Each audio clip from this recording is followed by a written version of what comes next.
Let me remind you, Africa remains attractive. Why is Africa so attractive? Throughout the ages, it has always been attractive. It was attractive to the Portuguese and the Spaniards, but I'm not going to say that. It was attractive to the Arabs, but I'm not going to say that. It was attractive to the Jews, but I will not say that. What I'm going to say that is attractive again. It is so attractive that every 2 years the Japanese call our leaders to Japan. That is how attractive Africa is. They call them to Japan in order to discuss how Japan is going to work with Africa for the benefit of Africa. I do not believe it.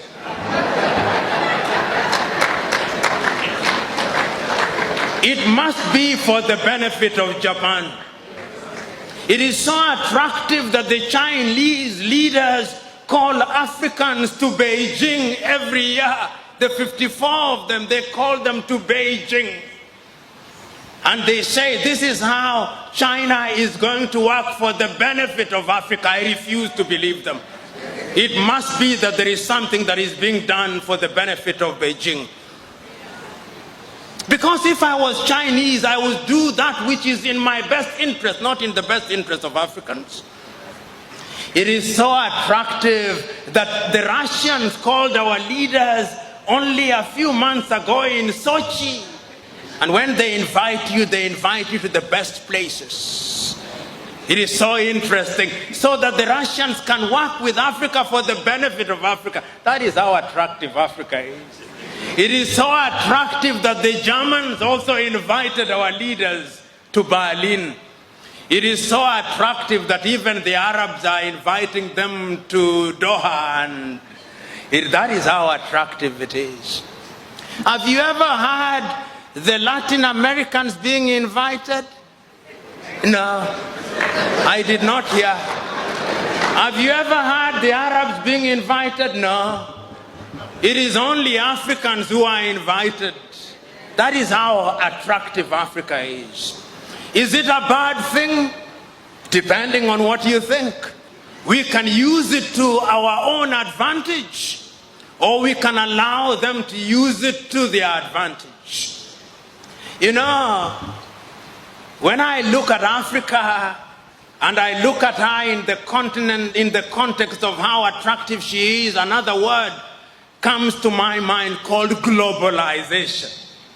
When we talk about globalization, you talk about globalization as if it were a new word. It is not.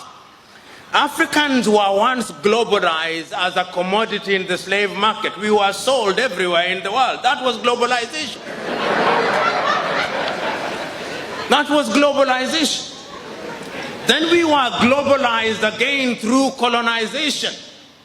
Then we were globalized again through neo-colonization.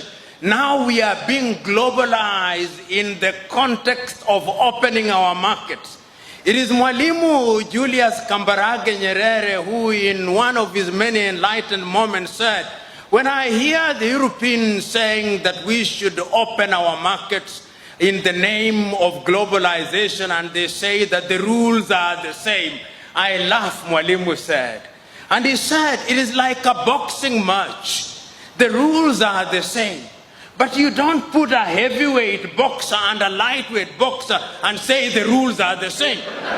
It is murder.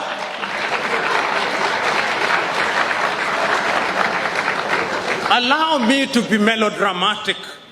You imagine the United States of America with a GDP of anything between 14 trillion and 15 trillion is now entering into a bilateral arrangement with Lesotho, whose GDP is 2 billion.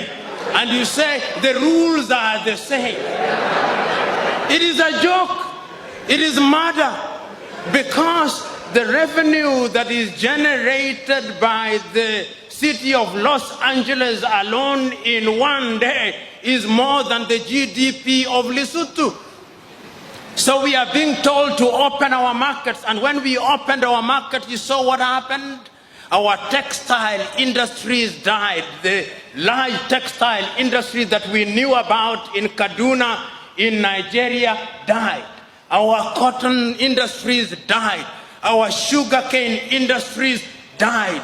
Our waters, even water nowadays, water